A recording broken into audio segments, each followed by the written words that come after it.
ஓம் நம சிவாய நமக.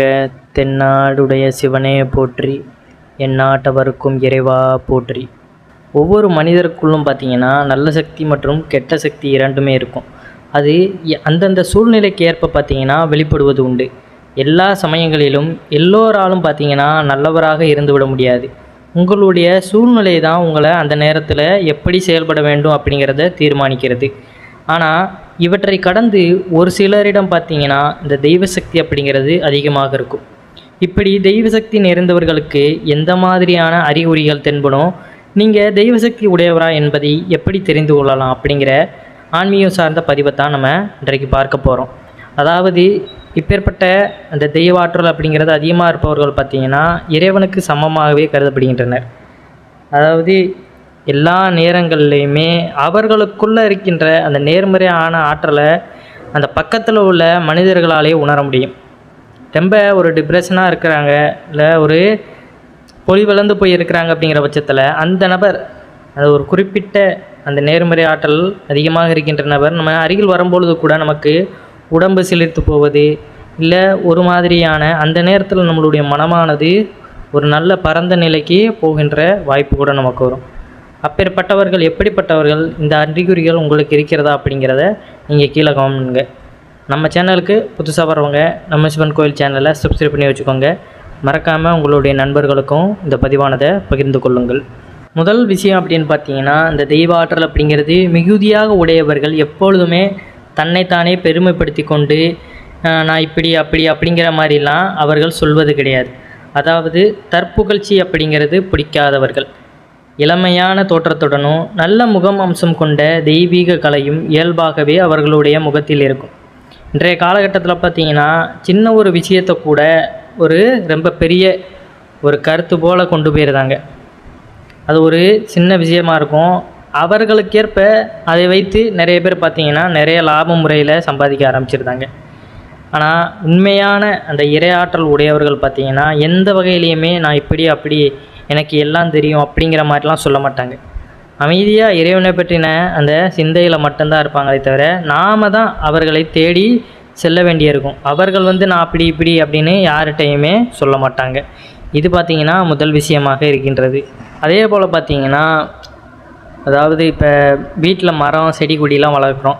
அப்படி நம்ம வளர்த்தாலுமே பார்த்திங்கன்னா அது நல்லா வளருவதற்கு அப்படிங்கிறது ஒரு நேரம், குறிப்பிட்ட நேரமானது ஆகும்.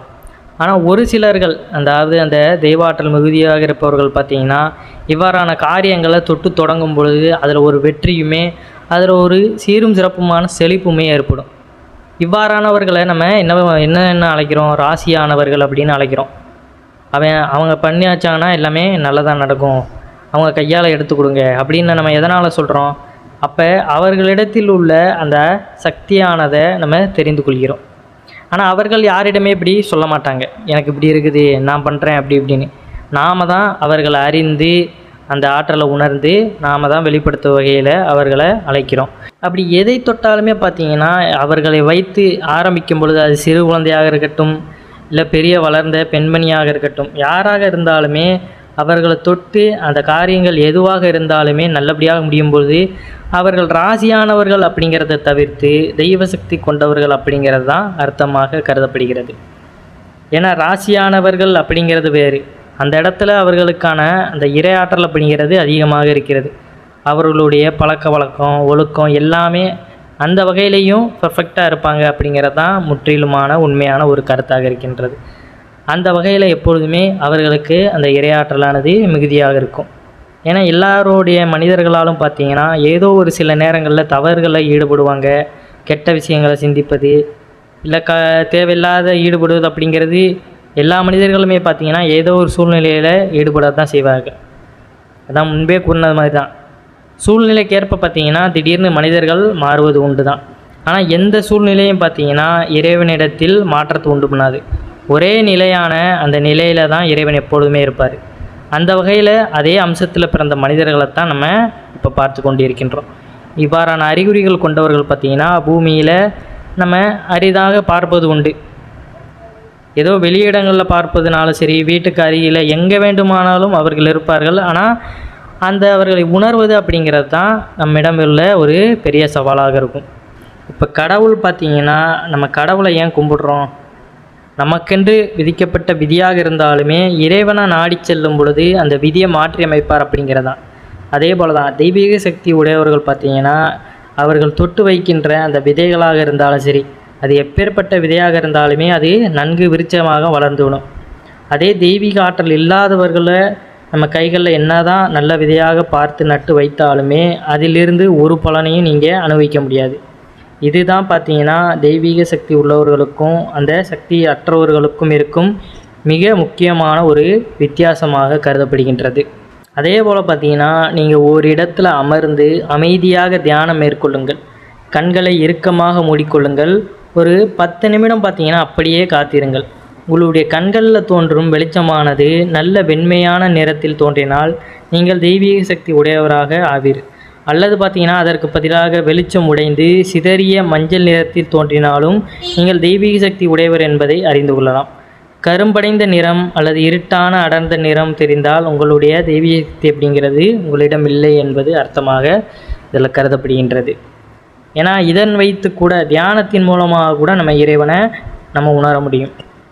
அந்த மனதை ஒருநிலைப்படுத்துவது அப்படிங்கிறது இறையாற்றல் மிகுதியாக இருப்பவர்களுக்கு தெரிந்த விஷயந்தான்.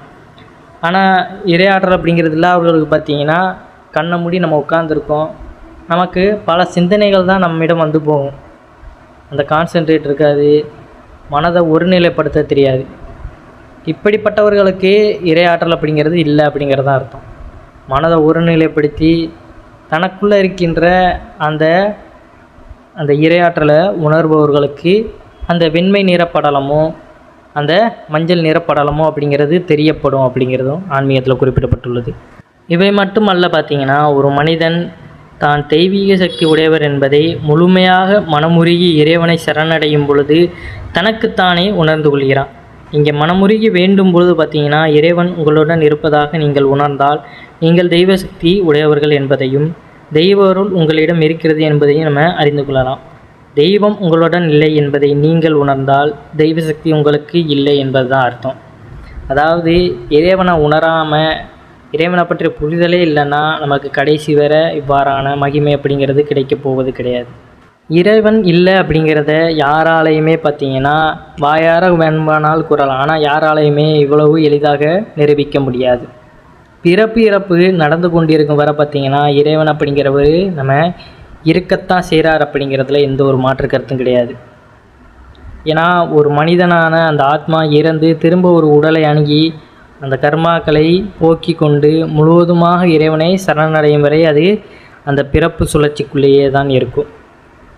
இவ்வாறான விஷயங்களை நம்ம ஒவ்வொன்றா தெரிந்து கொள்ளும் பொழுது தான் இறைவனை பற்றின அந்த புரிதல் நமக்கு பெரிதாக தெரியவிடும். மேலும் பார்த்திங்கன்னா இறையாற்றல் உடையவர்கள் பார்த்திங்கன்னா நம்ம ரொம்ப மனக்கவலையில் இருக்கிறோம், இல்லை அப்போ தான் ஒரு சண்டை போட்டுட்டு வாரோம், நம்ம வெளியே கிளம்பி போயிட்டுருக்கோம். அப்போ யாரோ நமக்கு தெரியாத யாரோ ஒருவர் நம்மிடம் வந்து அவர்கள் யாருனே நமக்கு தெரியலனாலும் அவர்கள் பேசுகின்ற அந்த வார்த்தையில் நம்ம கேட்கும் பொழுது பார்த்திங்கன்னா ஏதோ ஒரு நல்ல உணர்வானது நமக்குள்ளே ஏற்படுகின்ற மாதிரி இருக்கும். எந்த ஒரு விஷயமும் பார்த்திங்கன்னா இறையாற்றல் மிகுதியாக உள்ளவர்கள் தான் நம்மிடம் வந்து அந்த இறைவன் வடிவாக பேசுகிறார் அப்படிங்கிறது அர்த்தம். அவ்வாறு பேசி முடிந்ததுக்கப்புறம் கூட அவர்கள் போன சற்று நிமிடங்களே எங்கே போனாங்க அப்படிங்கிறது கூட நமக்கு தெரியாது. ஆனால் மனம் மட்டும் பார்த்திங்கன்னா அவ்வளோ நிம்மதியுடன் ஒரு உற்சாகத்துடன் பார்த்திங்கன்னா நமக்கு ஏற்பட்டுகின்ற அந்த கவலைகள் கஷ்டங்கள் எல்லாத்தையுமே மறந்து ஒரு புத்துணர்ச்சியுடன் செயல்படும். நல்ல மனமுடையவர்களை பார்த்திங்கன்னா எப்பொழுதுமே நல்லதே நடக்கும் என்று கூறுவார்கள். எவ்வளவு தடைகள் வந்தாலும் இறுதியில் அவர்களுக்கு வெற்றியே கிடைக்கும். இதைத்தான் தர்மத்தின் வாழ்வுதனை சூதுகவும் இறுதியில் தர்மமே வெல்லும் எனப்படுவது உண்டு. தர்மத்தினுடைய வழியில் பார்த்திங்கன்னா நம்மளுடைய வாழ்க்கையை நடக்கும் பொழுது அந்த நபர்களுக்கு நடப்பதை முன்கூட்டியே அறியும் சக்தி கூட இருக்குமா. இவர்களுக்கு எவ்வளவு பெரிய ஆபத்து வந்தாலும் சரி அதை அறியும் முன்னாற்றல் அவர்களிடம் இயல்பாகவே இருக்கும். அந்த வகையில் பார்த்திங்கன்னா அவர்கள் அந்த நேர் வழியில் நிறைய பேர் குறுக்கு வழியில் போனாலுமே இவர்கள் இதுதான் பெஸ்ட்டு அப்படின்னு அந்த நேர் வழியிலேயே எவ்வளோ அடிபட்டாலும் போகும்பொழுது பார்த்திங்கன்னா அந்த வெற்றி அப்படிங்கிறது அவர்களுக்கு பெரியதாக இருக்கும். என்ன தான் நம்ம குறுக்கு வழியில் போனாலும் பார்த்திங்கன்னா அது எந்த வகையிலையுமே நமக்கு மகிழ்ச்சியும் தராது, பெரிய ஒரு சாட்டிஸ்ஃபையும் இருக்காது.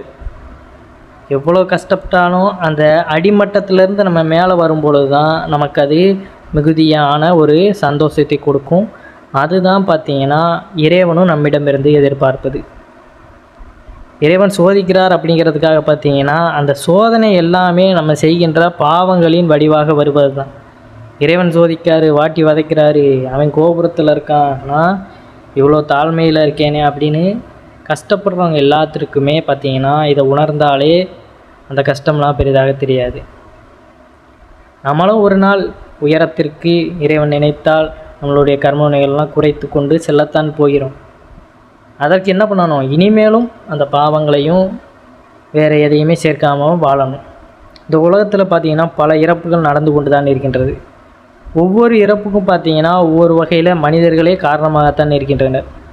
ஆனால் அதை அவர்கள் உணர்வது கிடையாது. அந்த வகையில் என்ன பண்ணுவாங்க, நீங்கள் கடவுளை கும்பிட்றீங்க, அந்த இறைவனை வந்து காப்பாற்ற சொல்லலாமே அப்படி இப்படின்னு கமெண்ட் அப்படின்லாம் பண்ணுறது உண்டு தான். ஆனால் அந்த நிகழ்வானது எப்படி நடந்தது அப்படின்னு நம்ம சிந்திப்பது கிடையாது. எங்கே தவறு இருக்குது அப்படிங்கிறது உடனே பழியை தூக்கி நம்ம போட்டு விட வேண்டியது. இவ்வாறு தான் பார்த்திங்கன்னா மனித வாழ்க்கையிலையும் சரி, இறைவனை பழி சொல்வதிலையும் நிறைய பேர் இவ்வாறு இருக்கின்றனர். எது உண்மை எது பொய்யினே தெரியாமல் அதையும் நம்ம நம்பிவிடக்கூடாது.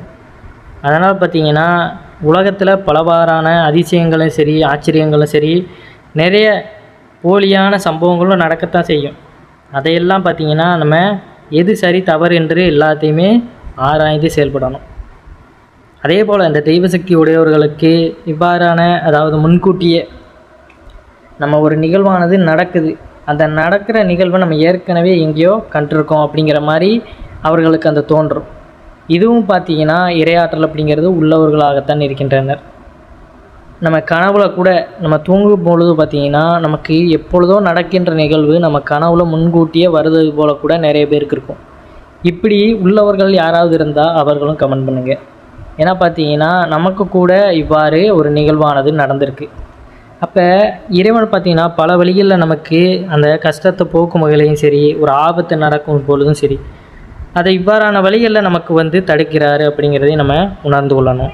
இந்த மாதிரியான ஆற்றல் உடையவர்கள் பார்த்திங்கன்னா யாருக்குமே எப்பொழுதுமே துன்பம் விளைக்க மாட்டார்கள். வீட்டிற்கு வருபவர்களை இன்பமுகத்துடன் வரவேற்பார்கள். எங்கே வீட்டிற்கு உறவினர்கள் வந்துவிட போகிறார்களோ என்று யாராவது வந்துடுவாங்களோ அப்படிங்கிற அந்த கவலைப்படுபவர்களோ இல்லை நினைப்பவர்களாக இவர்கள் அல்ல. குடும்பமும் உறவும் முக்கியம் என்று நினைப்பவர்கள் கண்களுக்கு யமனையும் அறியும் சக்தி இருக்குமாம். கணவனே கண்கண்ட தெய்வம் என்று நினைக்கும் பதிவிரத பெண்களும் வரவிருக்கும் ஆபத்தை முன்கூட்டியே அறியக்கூடிய சக்தி இருப்பதாக புராணங்கள் கூறுகின்றது. அவர்களுக்கு வரப்போகும் ஆபத்து மட்டுமல்லாமல் அந்த குடும்பத்திற்கு ஏதாவது ஒரு பிரச்சனை வரப்போகிறது என்றாலும் அதை முன்கூட்டியே அவர்களுக்கு அறியும் உணர்வு இருக்கின்றதாம். இல்லை என்று சொல்லும் மனப்பான்மை இல்லாதவர்கள் இதுபோல வரும் ஆபத்துகள் மட்டுமல்லாமல் குலதெய்வத்தையும் உணரும் சக்தி இருக்குமாம்.